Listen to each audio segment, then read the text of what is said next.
and it's nonstop. And of course it's about power, and it's very much about power, and it's very much something that needs to be talked about. But there is so much stigma attached to feminism and to having these conversations.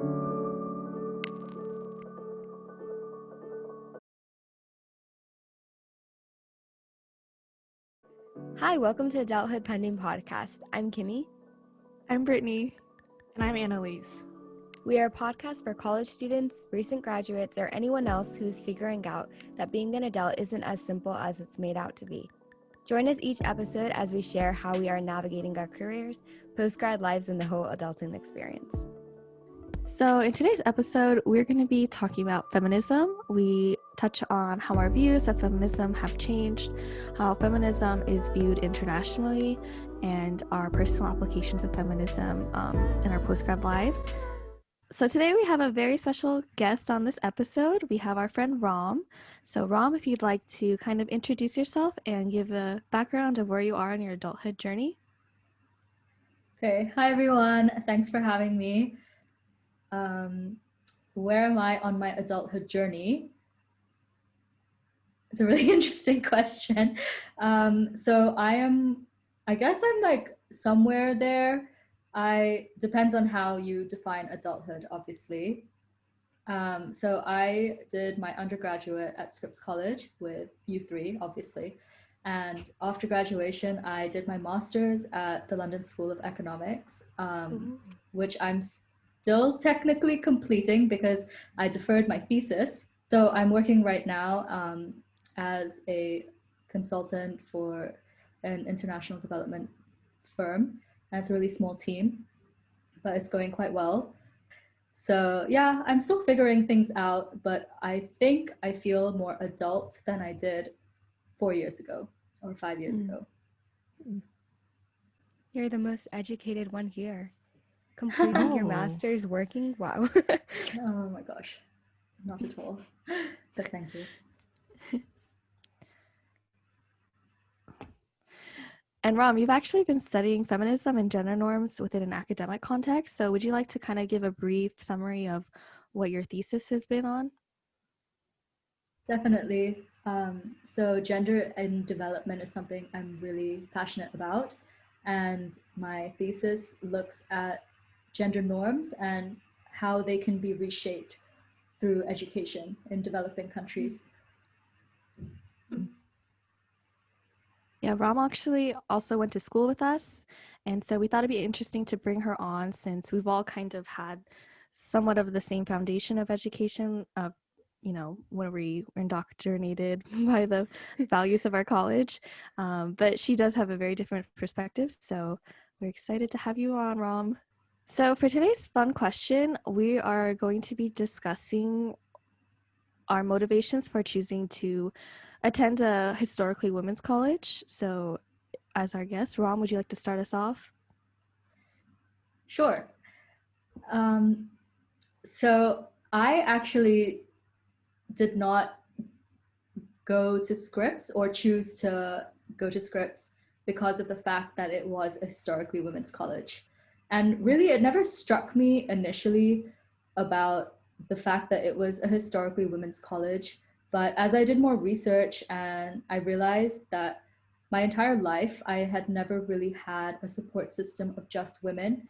So it was really fascinating for me at Scripps, where it's an institution that it takes pride in the fact that it's a school that upholds these values, and it's a school specifically for historically women and now all underrepresented gender identities.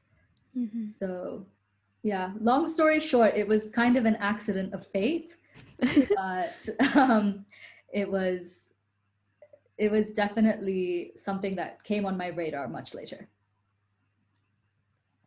Similar to Rom, I thought that it would be really interesting to attend a historically women's college, but that being said, Scripps was the only all-women's college, historically women's college that I ended up applying to. And I think a large part of that has to do because of the locations of being in California and then it being within the Claremont Consortium. But like when people ask me, you know, why are you applying to this school? I definitely just was like, it would be so cool to attend a school, which is a historically women college, because growing up, I went to public schools, so my schools were always co-ed. So I was like, you know what, just might as well just try this and see how it goes. I actually applied to a couple other women's colleges in addition to Scripps. And I think it's because my senior year, there was someone from admissions from one of the schools came and like spoke specifically about women's colleges. And like just kind of like gave a little session about like why, you know, people should at least consider women's colleges if they wanted to. And so that kind of like resonated with me. And so I started looking around, and some representatives from Claremont colleges came to my school as well. So I think it was like Pitzer and CMC maybe came. And so then I got a sense of the Claremont colleges, and that the whole way that the consortium works was really intriguing to me. So I think it was a combination of having that info session on women's college and talking to someone from Claremont that drew me to Scripps. I don't want to reiterate everything you all just said, because I feel like I felt very similar in that Scripps was not the sole driving factor of why I chose to attend it. I think it was like Kimmy a location thing as well. And yeah, just something I never really thought was,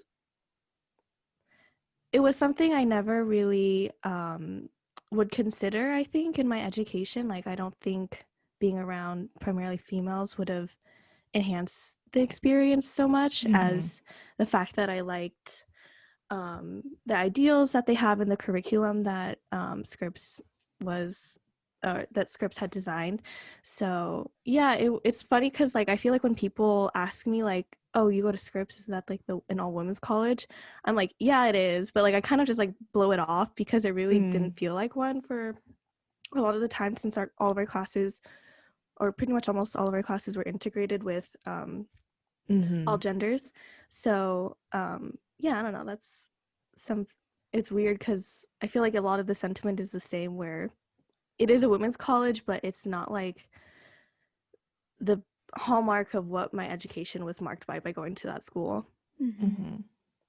The fact that it is a historically women's college, and what you said, Britt, about it being treated as a hallmark is really interesting to me, because I never asked any of my CMC or Pomona friends why they chose to go to a co-ed school. Yes. But for some reason, I feel like I and many people I know who went to Scripps were always asked, well, why did you choose to go to an all-women's college or a historically women's college?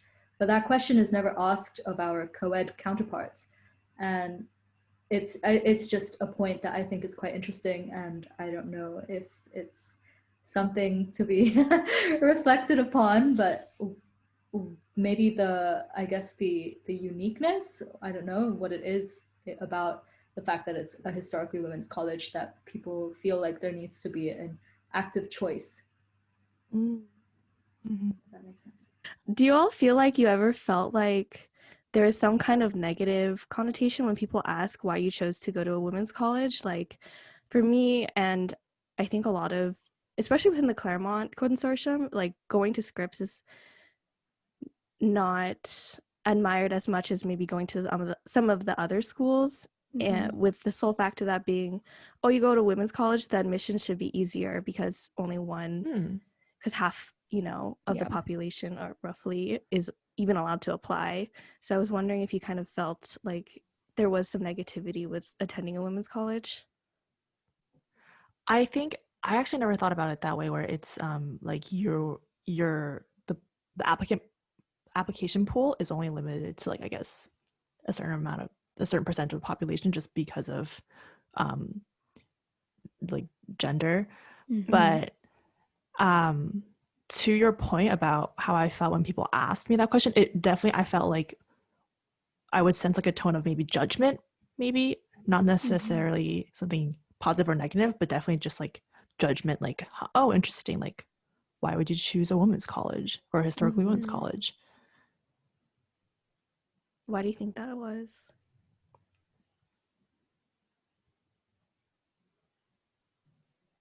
I think there's just like there's a very stereotypical view of people who attend women's colleges.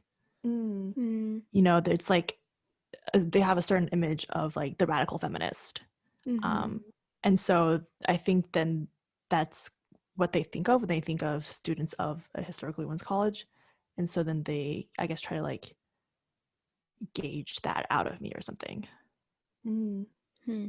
Something that I got a lot, or not that I got, but many of my male identifying friends at the other schools in the Claremont Consortium would refer to Scripps as having easy classes.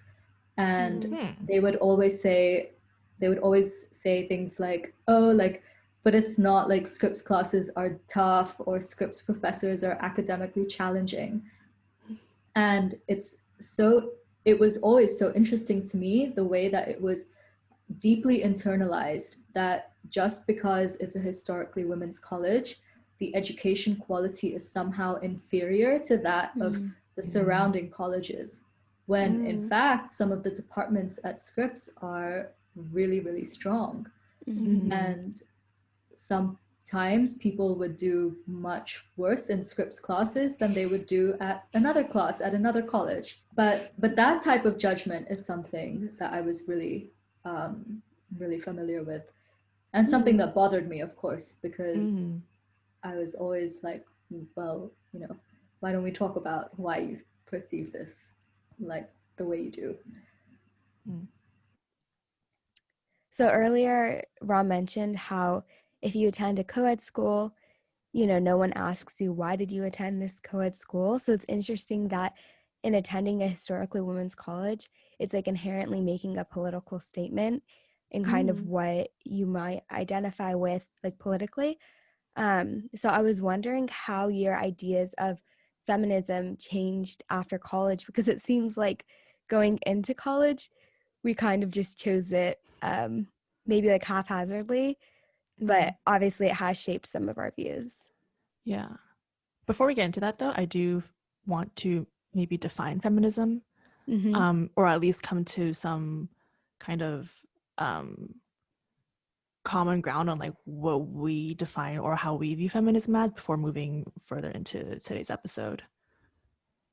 When I was the first year, as many first years have to do, like one of my papers we had to write about feminism, or I think I did research on my own. And I beforehand had never actually researched this or like knew what the definition was. I just thought it was like, you know, having ideals that will then like support women.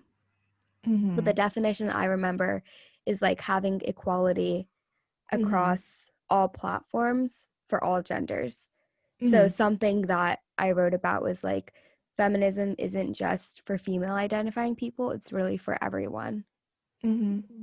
Yeah, and I think that's like a common misconception, is that feminism is only for female identifying folks. And people also have this misconception that if you're a feminist, you believe that women are better than men. And that's not true. The whole idea of feminism is that everyone should be equal, and that includes like female identifying, male identifying, includes people in the my words are very hard. It includes people in the LGBTQ plus community. And I think that that's something that just a lot of people misunderstand. So to answer your question, Kimmy, how my understanding of feminism has changed over time, which I think is somewhat tied into the misunderstandings as well, is, so for some context, I think I started to actively identify as feminist when I was in high school. And for background to your listeners, I went to high school in India. And at the time, the trigger warning sexual assault cases were very, really rampant. And as a high schooler, it was something I was very passionate about. So I think that kind of began to inform my understanding of feminism, and I did understand it with some more nuance than perhaps my counterparts or peers at Scripps in my first semester did. But definitely one thing that I think Scripps gave me was the vocabulary to articulate what I was thinking or feeling. And specifically the FGSS, which stands for Feminist, Gender and Sexuality Studies class that I took, was about intersectional feminism. And so understanding the cross-cutting linkages across gender, sexuality, and striving for equality for all is something that I learned to articulate through Scripps. And certainly the way it is misunderstood is that people primarily view it as elevating women to the same level as men, compared to human rights for all, if I might say, which is why many people who do not identify as feminist prefer to go by the term humanist. And so that is, I think that is one of the many misconceptions.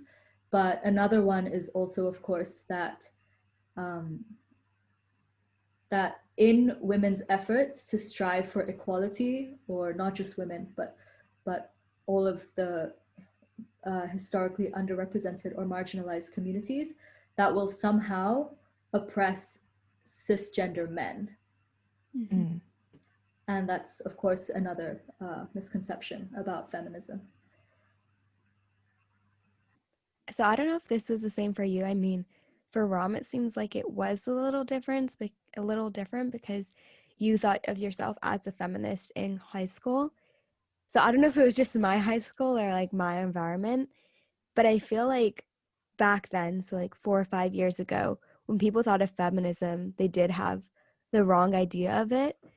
But then more recently, once again, I don't know if this is after attending a women's college, I feel like now being a feminist is cool. And like this is even seen in like, you'll go into Forever 21 and they'll have like a feminist shirt, you know, where I feel like 4 years ago that would have been seen as being too political. So I wonder like how current events have really helped shape the feminist movement. For example, like the Me Too movement, how that really was able to like motivate people who weren't necessarily feminists before to then label themselves as one. So it's quite interesting, Kimmy, that you bring up the branding of feminism on material goods and the idea that feminism is now seen as cool. I know we might get into this a little bit later, but I think that is very context specific, because I do think that feminism being seen as cool is very much a Eurocentric ideal or a Eurocentric manifestation, maybe. And in terms of how current events shape or motivate people to be open and vocal, I think it is very much a ripple effect or a domino effect, because people feel supported and they feel confident when they see other people being able to say what they are too feeling. But I think that current events, and especially the way that people also receive these movements, or I don't know, I think this is referred to as the fourth wave of feminism, but I'm not entirely sure. But for instance, in a place like the US, where women's marches can occur without any significant repercussions or significant consequences, it definitely emboldens women, men, people of all backgrounds, identities, to be vocal and to speak up.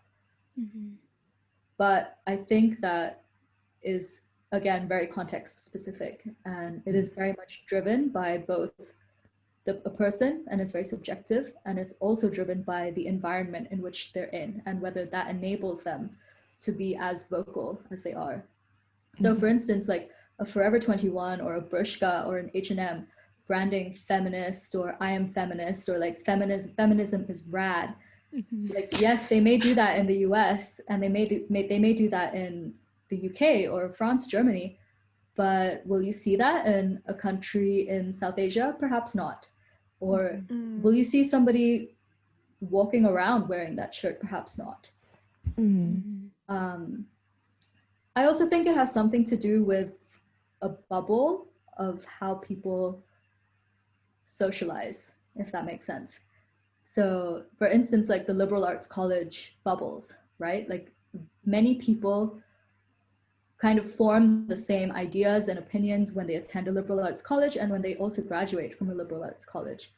And I definitely think that continues and that is perpetuated and definitely informs the discussions that people have on their in their daily lives. And maybe the clothes they buy and events they attend and things like that. Yeah, I definitely agree that especially given today's political climate in the States, we do see what I guess some people are describing as like the fourth wave of feminism. Something else as well is that because there is so much,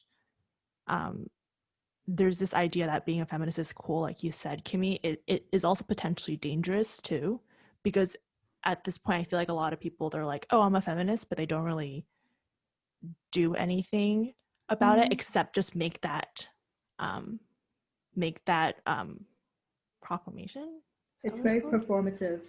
Yeah, especially like there's this idea of, or no, not this idea, there's the something that I've heard a lot of as well is like white feminism, and I think that that's something that we need to be really mindful of. Is there are a lot of people who will say that they're a feminist or like an ally or something, but then the second you like challenge them or question them, they get really defensive, and they're only a feminist at their convenience, and it's not so much about like seeing how they don't care so much about, or at least like it then becomes really evident in their actions and their words that they're only a feminist in a way that benefits them and people like them rather than people of all different backgrounds.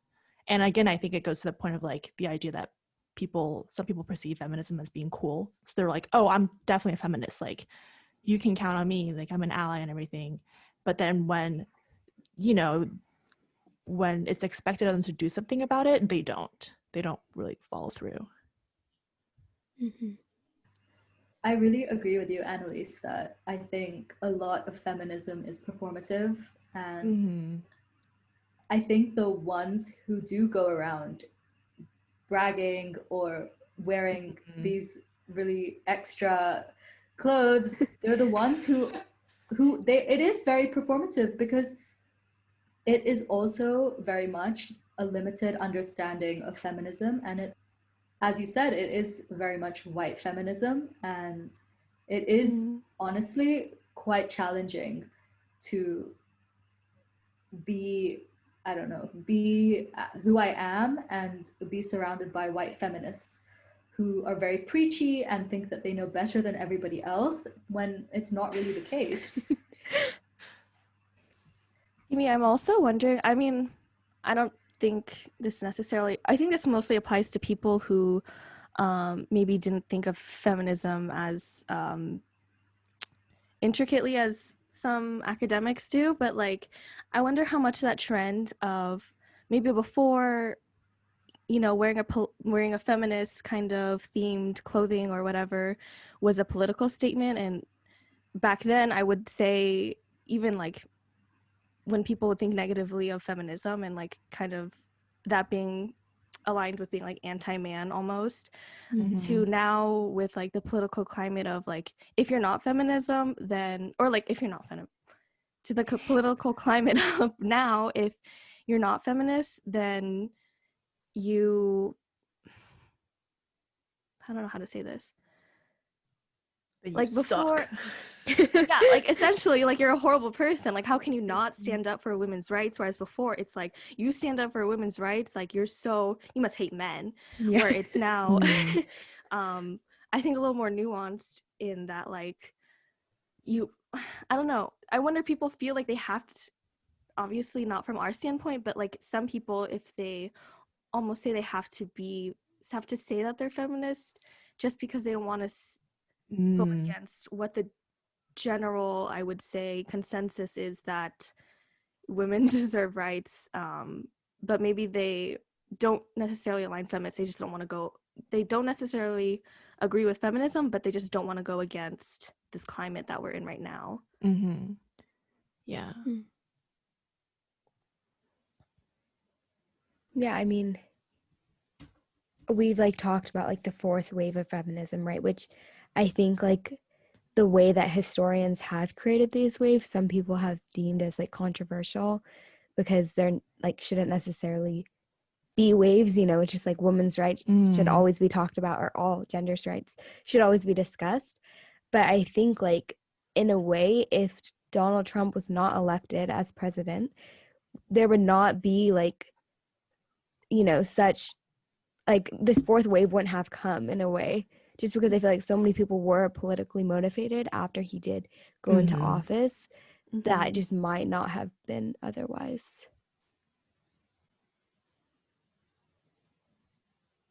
I have two thoughts. Actually, really, the question that is posed to some people being, how are you not a feminist? Given everything that is happening, how can you not be a feminist?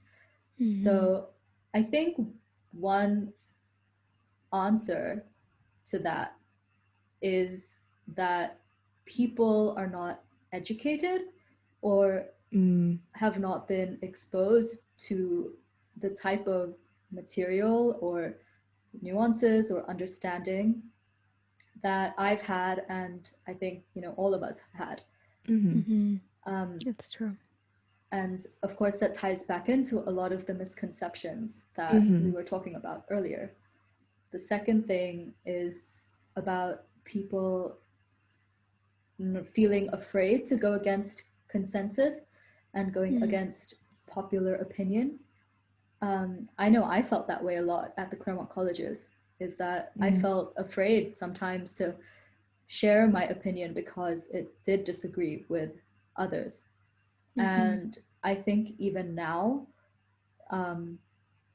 it is something that I do grapple with at times, because I am, you know, I worry that like people will attack me or people will come for me, or all of these different terms that are used, because there is such a fine line between healthy disagreement and respecting people's differing opinions, compared with like just being ignorant, right? And so I think it's a really challenging line to draw.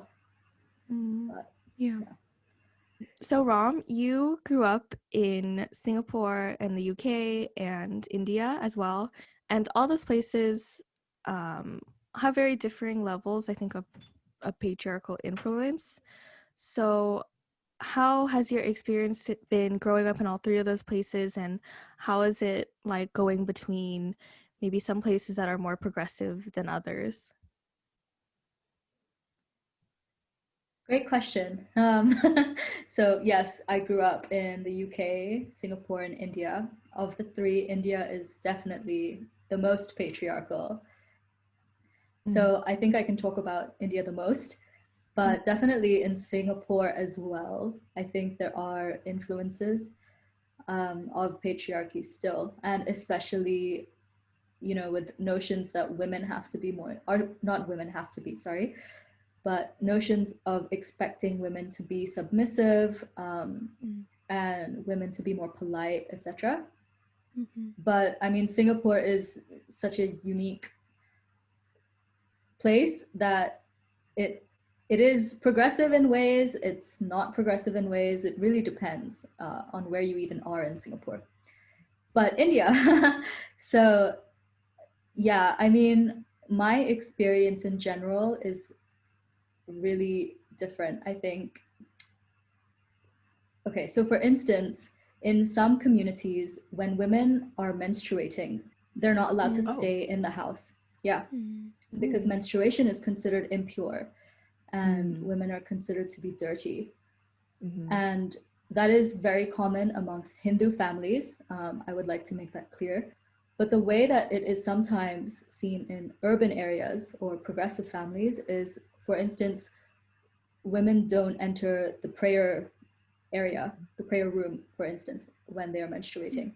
because menstruation is considered impure. And it's also like deep-rooted patriarchal values and patriarchal systems that do need to be broken, and they really do need to be deconstructed. Another example I can give you is, of course, like trigger warning, sexual violence. Sexual violence cases are just through the roof, and it's really, really sad because I have become so desensitized that reading about it in the news, it doesn't shock me anymore. I don't know how familiar you guys are, but there are just like every single day I will see something about a baby, a 2-year-old, 4-year-old, 6-year-old, multiple women, and it's nonstop. And of course, it's about power, and it's very much about power, and it's very much something that needs to be talked about. But there is so much stigma attached to feminism and to having these conversations. It is exhausting because changing the mentality is really difficult. And of course, that's what needs to change, right? Like, people need to be educated about caste oppression. They need to be educated about gender oppression. They need to be educated about female feticide, which is the abortion of the girl child, or of female children. And that is just how like deeply rooted patriarchy is, that families will prefer to give birth to a son than a daughter. And that informs the sex ratio too. So I think there's like 900 girls born for every 1,000 boys, which is really, really low. Wow, that's really interesting, Rom. Something that you said that kind of made me think. So personally, I have been very privileged in that I think even though my family is somewhat conservative, I never really experienced a lot of discrimination or being told I couldn't do something because I was a female, especially in comparison to like my male family members. And so in that sense, I never really sought to pursue educating myself about feminism, just because I never really experienced it. So, or like when I was younger. So I was wondering if you all if that was a motivating factor for you to educate like yourself on feminism based on your background and your family, how you were raised. I think so. My background, I think that this also matters, is that my family is just me and my sister. Like, I don't have any male siblings, and I feel like that might in ways sometimes play into effect, because at least I know in like Chinese culture, the son is like really highly praised over the daughter. But because my sister and I are both daughters, we don't really have that there within our family. But Ram, I know you have a brother. Yes. So I'm curious, like if this, or how you feel about this issue, or I'm curious on your standpoint. Yeah, definitely. I just want to make it clear that my parents have been really wonderful about not holding me back and giving me permission and freedom to do things. But yes, I have an older brother, and my brother is also the firstborn son in my extended family. Oh. So growing up, especially from my grandparents and great-grandparents, there was a lot of attention on him. So I wouldn't say that I faced discrimination in the sense that it was like, you're a girl, you can't do this. But it was kind of flipped, and it was like, well, he's a boy, and he's, you know, he is like our treasure or something. And so definitely I think that has pushed me internally to feel like I need to prove myself to my extended family, especially in terms of my studies, my work, like and my understanding and education about feminism, because I think it really does permeate into the most personal of like situations when it comes to families and conversations within the family, or practices within a family. So I'm wondering if you all have any experience where, you know, we've all graduated, we attended this women's college, historically women's college. You think you have the, you know, ability to stand up for yourself and practice feminism in your day-to-day life, and then you're like, oh, this is harder than I thought. Because personally, from my experience, I recently found out that my coworker, exact same position, we do the exact same thing, we just split it, is getting paid more than I am, and he's male identifying. And I asked him about it, and he found it's because he negotiated his salary way later. Like, he asked for a raise essentially, and Wow. and I didn't do that, and of course that's on me. But I'm wondering if part of that is because of like my personality, or as like a non-confrontational person, or maybe like my gender somehow. Like, as a female, I'm just internalizing that it's okay to like not be paid as much. But I don't know if any of you have like experience with that. Hold on, it is not okay to not be paid the same, first of all. I mean, definitely it's not okay that you're not being paid the same amount. And I agree with you to some extent that I have also had these thoughts about whether I'm doing things the way I am because of me as a person, or because of the way I've internalized some behaviors that are traditionally expected of women. So, for instance, salary negotiation is a huge thing. And I do wonder at times if the thought doesn't cross my mind, because I'm like, it's fine, like I'll just stick it out. And if that thought process is determined by my experience as like having to stick it out as a woman anyway, or if it's about me as a person.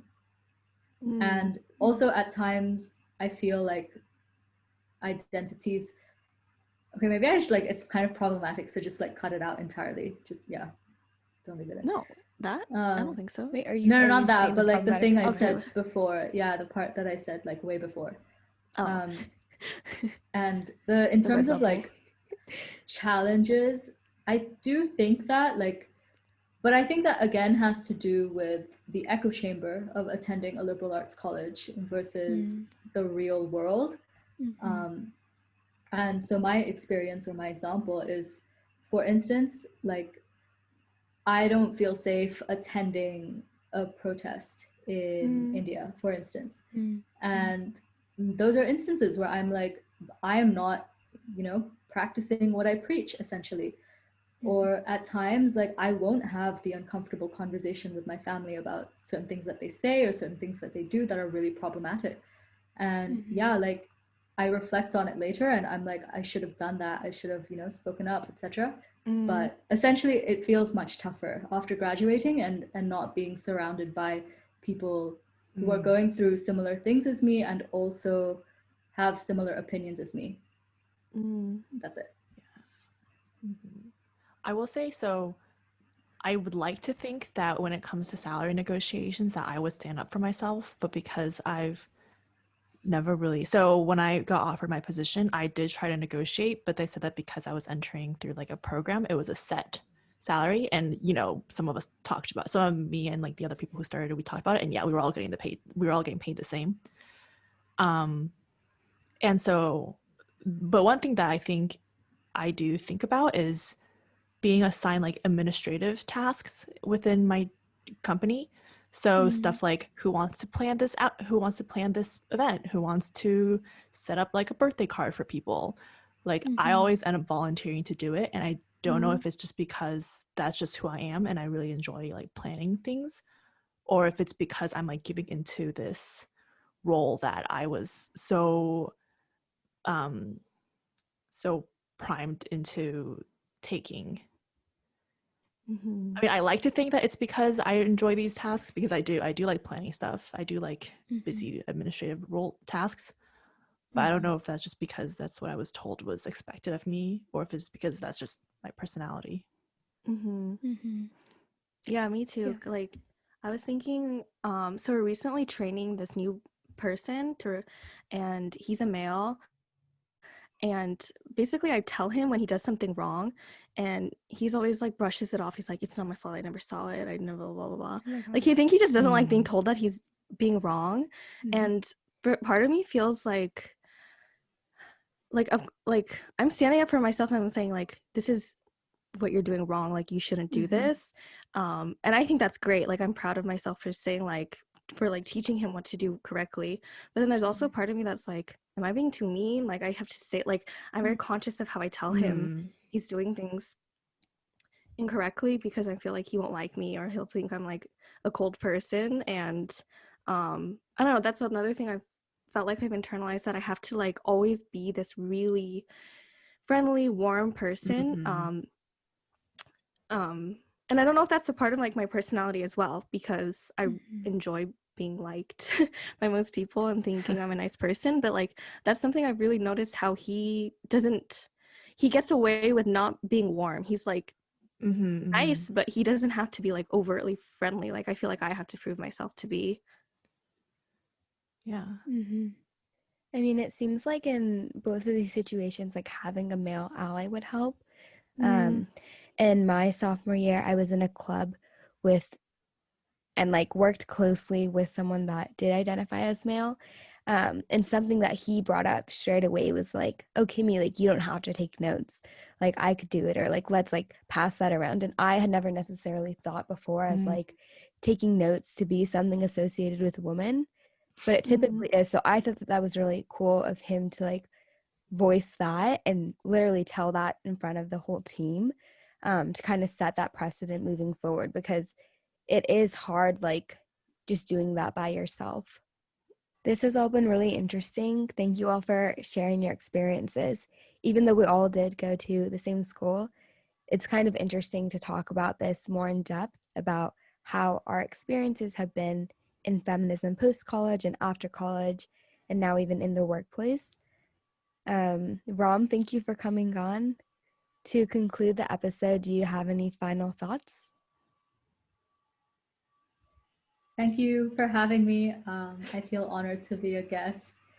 And I think the one thing I'll say is that, yes, political events or political climates and current events definitely shape how much is amplified, but I think it's really important, not only for the listeners, but also all of us, that we remember that this is a continuous process, and to make an active effort to listen to those who do not have a voice, or have more barriers that hold them back from being heard. And also just, to feel more confident in having those uncomfortable conversations, or conversations that seem scary, be it salary negotiation or telling your male coworker to help out or pitch in once in a while. Yeah, I think that this is a complete learning process. So even though we did attend a historically women's college, like, we're still learning new things all the time. So I think one thing that I've learned outside of school is that it's really important to like seize opportunities where you can learn things. And I think that applies especially to a topic like feminism. So I would just encourage people to keep learning and growing, and like not being fixed on set ideas that you might have right now. Well, thank you, Ram, again for joining us in today's episode. Thank you to our listeners for listening. We wouldn't have made it this far in the podcast without everyone's continuous support. So please, if you can, leave us a rating and a review in Apple Podcasts. You can also follow us at Adulthood Pending Podcast on Instagram, Facebook, TikTok, and LinkedIn. We're at Adult Pending Pod on Twitter. And you can also send us an email to hello.adulthoodpendingpodcast@gmail.com. Join us every other Monday for new episodes, and we can't wait to continue to share our stories, and we're excited you're with us on our adulthood journey. Thanks, everyone. Thank you. Bye. Bye. Bye. Bye. Bye. Bye.